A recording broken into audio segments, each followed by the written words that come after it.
આ વ્રત શ્રાવણ માસના પહેલા સોમવારથી શરૂ કરવામાં આવે છે. વ્રત કરનારે 3, 5 કે 7 એમ એકી સંખ્યામાં મહાદેવજીને બેલીપત્ર ચડાવવા અને શ્રદ્ધાપૂર્વક ભક્તિ કરવી. તે દિવસે ભાખરિયા સોમવારની વાર્તા સાંભળવી, મહાદેવજીને ભાખરીનું નૈવેદ્ય ધરાવવું, ઉપવાસ કરવો અને ભાખરીનો લાડુ બનાવીને એકટાણું કરવામાં આવે છે. એક ગામ હતું. તે ગામમાં સોમેશ્વર નામનો એક બ્રાહ્મણ રહેતો હતો. એને ગૌરી નામની પત્ની હતી. સોમેશ્વર બ્રાહ્મણ અને વિદ્વાન પરોપકારી હતો. તેની પત્ની દયાળુ અને ગુણવાન હતી. તે પતિની સેવા કરતી. પતિ જે કાંઈ ભિક્ષા માંગી લાવે તેમાંથી તે થોડું ધન દાન કરતી. તેઓ હંમેશા એકાદ ભૂખ્યા માણસને જમાડીને જ જમતા. ઘણીવાર તો આ બંને પતિ પત્નીને ભૂખ્યા રહેવું પડતું. બંને જણા પોતાની દરિદ્રતાથી ખૂબ કંટાળી ગયા હતા, પરંતુ કરવું શું?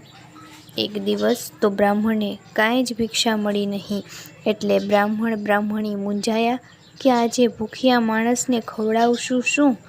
આખરે ખૂબ વિચાર કરીને તેઓએ મહાદેવજીને આરાધના કરવાનું વિચારી લીધું. બ્રાહ્મણે મહાદેવજીની આરાધના શરૂ કરી. થોડા દિવસ થયા કે મહાદેવજી તેમને ત્યાં સંન્યાસીનો વેશ લઈને આવ્યા અને બ્રાહ્મણ પાસે પોતાનું ભિક્ષા પાત્ર ધરીને ઊભા રહ્યા. બ્રાહ્મણ થોડો ખચવાયો. તેને થયું કે બ્રાહ્મણને શું આપવું? એ તો ચિંતામાં પડી ગયો. એ સંન્યાસીના પગે પડ્યો અને પોતાની ગરીબાઈની વાત કરી. એટલે સંન્યાસી બોલ્યો, હે બ્રાહ્મણ, તું ભાખરિયા સોમવારનું વ્રત કર, તારું દુઃખ જરૂર દૂર થશે. મહારાજ, તે વ્રત કેવી રીતે થાય તે જણાવો. સંન્યાસી બોલ્યા, શ્રાવણ માસના પહેલા સોમવારે વ્રતનો આરંભ કરવો અને 3.5 માસ સુધી વિધિ પ્રમાણે આ વ્રત કરવું. પ્રત્યેક સોમવારે 3, 5 કે 7 બીલીપત્રો મહાદેવજીને ચડાવવા અને તેમનું પૂજન કરવું. કથા વાર્તા સાંભળવી, પછી જ એકટાણું કરવું. પ્રત્યેક સોમવારે 5 ભાખરીઓ બનાવવી, તેમાંથી 1 ભગવાનને નૈવેદ્ય ધરાવી, 2 ભાખરીઓ બ્રાહ્મણને અથવા નાના છોકરાને આપવી, બાકી વધેલ 2 ભાખરીઓ પોતે પ્રસાદ તરીકે રાખવી. ભગવાનને નૈવેદ્ય ધરાવેલ ભાખરી પછી ગાયને ખવડાવી દેવી. કારતક મહિનાની અજવાળી ચૌદસે વ્રતનું ઉજવણું કરવું. તે દિવસે મહાદેવજીની પૂજા કરી યથાશક્તિ અન્નદાન આપવું. આ પ્રમાણે વ્રત કરવાથી સ્ત્રીઓને પરમ સૌભાગ્ય પ્રાપ્ત થાય છે, નિર્ધનને ધન મળે છે અને સર્વ મનોકામના પૂર્ણ થાય છે. આમ કહી સંન્યાસી અંતર્ધ્યાન થઈ ગયા.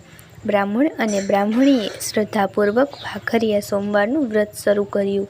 વ્રત કરવાથી દિવસે દિવસે તેમની હાલત સુધરતી ગઈ.